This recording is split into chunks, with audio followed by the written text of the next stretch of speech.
여러분, 빌딩 로비나 콘서트장 입구, 아파트 단지까지 우리 일상 곳곳에서 안전을 지켜주는 분들이 계시죠?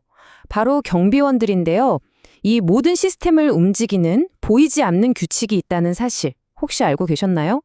지금부터 딱 5분 만에 대한민국 사설 경비의 뼈대를 이루는 경비업법의 핵심만 쏙쏙 뽑아서 알려드릴게요. 우리가 매일같이 마주치는 분들이잖아요. 쇼핑몰에서도 보고 아파트에서도 뵙고요. 그런데 문득 궁금하지 않으세요? 이분들은 과연 어떤 자격을 갖추고 어떤 규칙에 따라 일하고 계신 걸까? 이 모든 것에 대한 답을 담고 있는 법이 바로 오늘의 주제입니다. 네, 맞아요. 우리나라의 모든 사설 경비 활동은 바로 이 경비업법이라는 아주 단단한 틀 안에서 움직이고 있거든요. 만약 이 법이 없었다면, 우리의 안전이 지금보다 훨씬 불안정했을지도 모릅니다. 자, 그럼 지금부터 이 법의 가장 중요한 부분들을 하나씩 파헤쳐보죠. 자, 그럼 첫 번째, 경비업법의 기본부터 한번 살펴볼까요? 모든 법에는 다 만들어진 이유가 있잖아요. 도대체 이 법, 무엇을 위해, 그리고 누구를 위해 존재하는 걸까요? 가장 근본적인 목적부터 알아보겠습니다. 법 제1조를 보면 목적이 아주 명확하게 나와 있어요.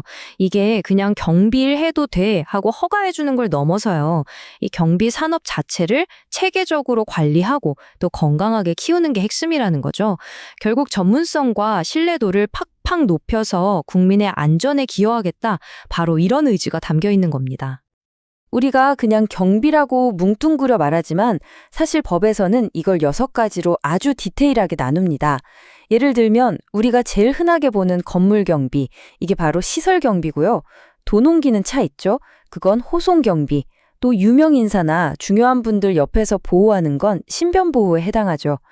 특히 공항이나 발전소 같은 국가 중요 시설을 지키는 특수 경비는 훨씬 더 엄격한 관리를 받습니다. 자, 그럼 이런 전문적인 경비회사 아무나 차릴 수 있을까요? 정답은 아니오겠죠. 어떤 조건이 필요한지 바로 한번 뜯어보겠습니다. 가장 기본이면서도 아주 중요한 원칙이 있어요. 개인이 경비업을 할 수는 없다는 겁니다. 무조건 법인이어야 해요. 왜냐하면 그래야 책임 소재도 분명해지고 좀 더 안정적으로 운영될 수 있으니까요. 일종의 최소한의 안전장치인 셈이죠. 와, 이 표를 보면 정말 재미있는 게 보이죠? 경비 업무 종류에 따라서 이 진입장벽, 그러니까 시작 조건이 완전히 달라요. 보세요. 시설 경비는 자본금 1억에 경비원 10명이면 되는데 국가 중요 시설을 다루는 특수 경비는요. 자본금이 무려 3억 원, 인원도 20명이 필요해요. 그만큼 책임이 막중하다는 걸 숫자로 딱 보여주는 거죠. 자, 회사를 알아봤으니 이제 그 안에서 일하는 사람들 얘기를 해봐야겠죠? 현장에서 뛰는 경비원, 그리고 이들을 이끄는 경비 지도사. 뭐가 어떻게 다를까요? 역할이 아주 명확하게 구분돼요. 경비원이 현장의 플레이어라면 경비 지도사는 코치나 감독 같은 역할이라고 생각하시면 쉽습니다. 그냥 직급이 높은 사람이 아니라 국가시험을 통과한 진짜 전문가라는 게 핵심이에요. 경비지도사가 되는 길이 생각보다 꽤 깐깐합니다. 그냥 되는 게 아니에요.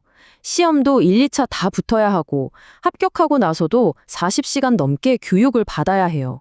그래야 비로소 경찰청장 이름으로 자격증이 나오는 거죠. 그만큼 전문성을 국가가 보장해준다는 뜻입니다. 자, 여기서 진짜 중요한 숫자가 하나 나옵니다. 바로 200. 이게 무슨 뜻이냐면요. 법에서 경비원 200명당 최소 1명의 경비지도사를 두라고 아예 못을 박아놨어요. 그러니까 경비원 수가 많은 큰 회사는 전문 지도사도 그만큼 많이 둬야 한다는 얘기죠. 그리고 경비원은 한 번 뽑고 끝. 이게 절대 아닙니다. 법적으로 계속 교육을 받아야 해요. 처음 일 시작하기 전에는 신임 교육이라고 해서 기초부터 싹 배우고요.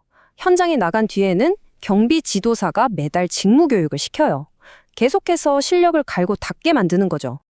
자, 이렇게 전문가들이 모였다고 해서 끝이 아니겠죠. 이분들이 반드시 지켜야 하는 아주 엄격한 규칙들이 있습니다. 그리고 만약에 이걸 어기면요, 그 대가는 상상 이상으로 클 수 있습니다. 법 제12조에 딱 한 문장이 있어요. 경비지도사는 그 직무를 성실하게 수행하여야 한다. 이게 그냥 좋은 말이 아니고요. 법적인 의무입니다. 이걸 어기면 자격이 정지될 수도 있는 아주 무거운 책임인 거죠. 위반했을 때의 대가는 정말 가볍지 않습니다. 경고로 끝나는 게 아니라 몇 달씩 영업을 못하게 하거나 심하면 아예 허가 자체를 없애버릴 수도 있어요. 그만큼 우리 시민들의 안전과 직결된 사업이라는 걸 국가가 아주 엄격하게 보고 있다는 뜻입니다.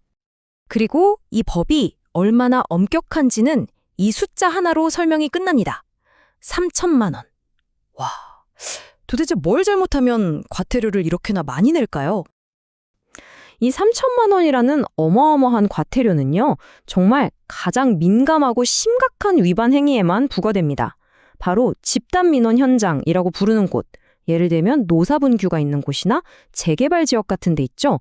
이런 갈등 현장에 허가도 없이 경비 인력을 투입했을 때예요. 사설 경비가 마치 사설 군대처럼 변질되는 걸 막기 위한 아주 강력한 브레이크 장치인 셈이죠. 자, 지금까지 회사는 어떻게 만들고 사람은 어떻게 뽑고 또 어떤 규칙을 지켜야 하는지 쭉 살펴봤는데요. 이 조각들을 다 맞춰보면 어떤 큰 그림이 보일까요? 경비업법에 있는 그 수많은 조항들, 결국은 이 세 가지 단어로 정리할 수 있습니다. 경비원의 전문성, 그리고 회사의 책임감. 이 두 가지를 통해서 최종적으로 우리 시민의 안전을 지키는 것. 이게 바로 경비업법이라는 법이 존재하는 진짜 이유입니다. 경비업법은 우리 사회의 안전망의 최소한의 가이드라인이에요. 자, 그렇다면 여기서 한 걸음 더 나아가서 우리의 안전을 더 단단하게 만들기 위해 앞으로 어떤 제도적인 보완과 사회적인 논의가 필요할까요? 이 질문을 여러분께 던지면서 오늘 이야기는 여기서 마무리하도록 하겠습니다.